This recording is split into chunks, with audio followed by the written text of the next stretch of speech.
Bonjour. Alors aujourd'hui plus que jamais, on se pose des questions sur la qualité de notre alimentation. Bien sûr, l'agriculture est au départ de notre assiette, mais même si vous mangez bio, que vous faites de la permaculture dans votre jardin, que vous avez des aliments très frais, si vous faites du Tchernobyl dans votre assiette, c'est pas forcément une bonne chose. Alors avec vous, je vais passer en revue les cuissons, de la plus dramatique à la meilleure. La dramatique pour moi, c'est la grillade avec les flammes qui lèchent le produit. En général, c'est des viandes ou des poissons.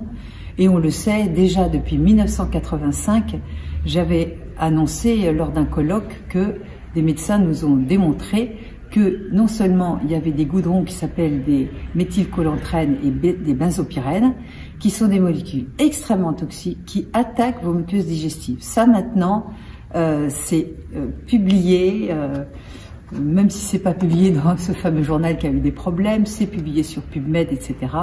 Les grillades, vous pouvez en manger de temps en temps, mais plutôt avec un grill vertical pour que les graisses, quand elles tombent, ne s'enflamment pas et ne viennent pas lécher le produit. Et moins c'est carbonisé, meilleur ce sera. Donc vous le mettez à une certaine distance pour que ça soit légèrement rôti, mais pas trop. Et n'en abusez pas. Ensuite, il y a les fritures. Parce que les fritures, on peut en manger de temps en temps, bien entendu. Moi aussi, j'aime bien de temps en temps manger une friture. D'ailleurs, je vous donnerai prochainement une recette qui est géniale. Mais c'est vraiment un produit que vous devez maîtriser vous-même, avoir une huile fraîche, même si elle est raffinée.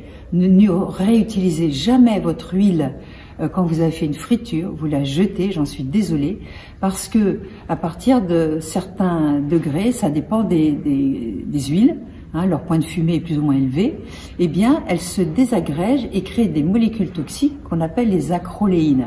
Et dans les restaurants, les bains de friture, ils ne les changent pas souvent. Donc soyez vigilants, quand vous mangez des fritures, faites-le chez vous en changeant l'huile à chaque fois. Ensuite, il y a le fameux micro-ondes. Alors, le micro-ondes est très paradoxal parce que quand on fait des analyses, on dit qu'il y a des vitamines quand même qui restent. On n'observe pas forcément cette fameuse réaction de Maillard. Vous savez, cette réaction de Maillard qu'on trouve quand on associe des sucres avec des protéines, eh bien, elle se caramélise un petit peu et ce caramel un peu doré fait que cette réaction a été étudiée en cancérologie et est cancérigène. Mais elle n'est cancérigène que si vous en mangez trop. Mangez quand même des poulets rôtis de temps en temps et du pain légèrement grillé, c'est pas grave. Mais il ne faut pas que ça soit la base de votre alimentation. Donc, grillade, friture, micro-ondes. Le micro-ondes, le problème, c'est que c'est les électrons. Vous savez, les électrons, c'est ce qui vous donne la vie, hein. C'est ce qui permet les échanges dans vos cellules. Sans électrons, vous ne pouvez pas vivre.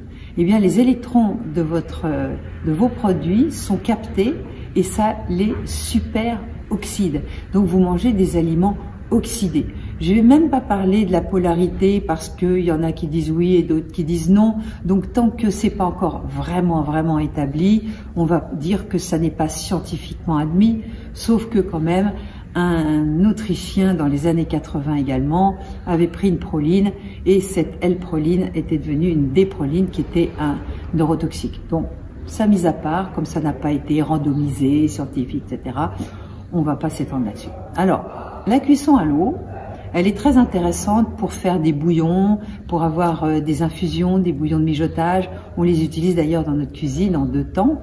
Donc, quand on veut faire un bouillon, avoir dans le bouillon des éléments nutritifs comme les minéraux, et quand on fait bouillir des os de viande, on aura les collagènes et le calcium, ça c'est très bien.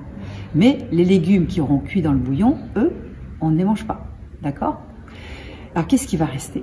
Bien sûr que la cocotte sous pression, elle détruit tout, et ça c'est clairement établi, parce qu'on parlait de cuisson vapeur, mais c'est pas vraiment une vapeur, c'est une vapeur dure, puisqu'elle est sous pression, elle monte en pression jusqu'à au-dessus de 120 degrés, et ensuite seulement elle passe par la soupape pour descendre en degrés, mais c'est trop tard, vous avez tout bousillé.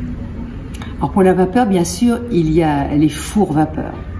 Alors il faut que vous compreniez que quand on cuit dans un cuit vapeur, qui n'est pas hermétiquement fermé, que ce soit le vitaliseur ou d'autres, on est en relation avec la pression atmosphérique. Et cette vapeur va se réguler avec l'atmosphère. D'accord? On appelle ça la courbe de Rosé. Dès lors que vous êtes dans une enceinte fermée, eh bien, vous n'êtes plus dans ce rapport d'échange avec l'extérieur. Peut-être qu'on est trop en avance pour comprendre ce qui peut se passer entre une enclave fermée et une relation ouverte avec l'extérieur, mais moi je sais que sur le plan énergétique, ça compte. Et de toute façon, nous, avec le vitaliseur, on cuit plus vite que dans un four vapeur, avec des résultats sur le plan du goût bien meilleurs. Donc, si vous avez un four vapeur, pourquoi pas, mais à vous de voir. Alors, la cuisson à l'étouffée a été longtemps préconisée comme une cuisson saine parce qu'on avait que ça. Hein. Donc la cuisson à l'étouffée, moi je me souviens quand j'étais végétalienne, j'avais entre 15 et 18 ans, eh bien vous aviez la cocotte en fonte avec un couvercle creux dans lequel on mettait de l'eau et il y avait des petites gouttes d'eau qui tombaient sur l'aliment. Et on s'aperçoit quand même qu'il y a une destruction vitaminique parce que la cuisson est trop longue et les gouttelettes elles sont brûlantes et elles tombent sur l'aliment et on garde toutes les toxines. Alors bien sûr que c'est bon, on peut faire de temps en temps de l'étouffer, mais c'est pas forcément la cuisson qui va garder le plus de vitamines. Et si on cuit al dente, pourquoi pas. Il y a aussi la cuisson au wok. La cuisson au wok peut être intéressante dans le sens où on cuit très vite, on cuit al dente les aliments. Si on cuit comme ça très rapidement sans faire brunir l'aliment, ça peut être une cuisson intéressante, une cuisson alternative parce que on va pas tout cuire à la vapeur. Moi, je conseille 70% de vapeur et à côté de ça, vous pouvez faire des bouillons de mijotage, vous pouvez faire un petit peu de wok, vous pouvez faire un poulet rôti si vous voulez. Moi, je vous conseille pour le poulet de le cuire à la vapeur au vitaliseur 35 minutes et vous le terminez un quart d'heure, 20 minutes au four à 170 degrés. La peau va juste brunir et la chair va être fondante. Franchement, ça sera bien meilleur. Donc, il reste quoi? La cuisson à la vapeur douce. Et parmi la cuisson à la vapeur douce, bien sûr, les Chinois ont été les ténors et les premiers à l'utiliser avec leur panier en osier. Mais je ne sais pas si vous allez dans un restaurant chinois et si vous demandez un beau poisson, une truite ou un bar cuit à la vapeur, ils vous disent « Oh là là, il faut le commander à l'avance parce que ça va mettre beaucoup de temps ». Et c'est la raison pour laquelle, bien sûr, nous, le vitaliseur, il a plusieurs éléments positif, c'est-à-dire que non seulement ça cuit vite, ça garde 100% des vitamines les plus sensibles à la chaleur, et en plus, ça permet d'épurer les toxines de surface. Donc c'est tout bénef, on épure des toxines de surface, on garde les propriétés nutritives et organoleptiques, parce qu'au niveau du goût, de la texture, c'est fondant, un poulet entier dans le vitaliseur, c'est fondant, et ça va très vite. Donc c'est pour moi, et je pense pour ceux qui l'ont, un outil moderne qui est l'outil du changement alimentaire, parce que vous verrez que vos enfants qui n'aimaient pas les légumes, parce qu'un légume à l'eau, franchement, c'est pas bon. En friture, c'est vrai que c'est bon de temps en temps, mais vous avez vu qu'il ne faut pas en abuser.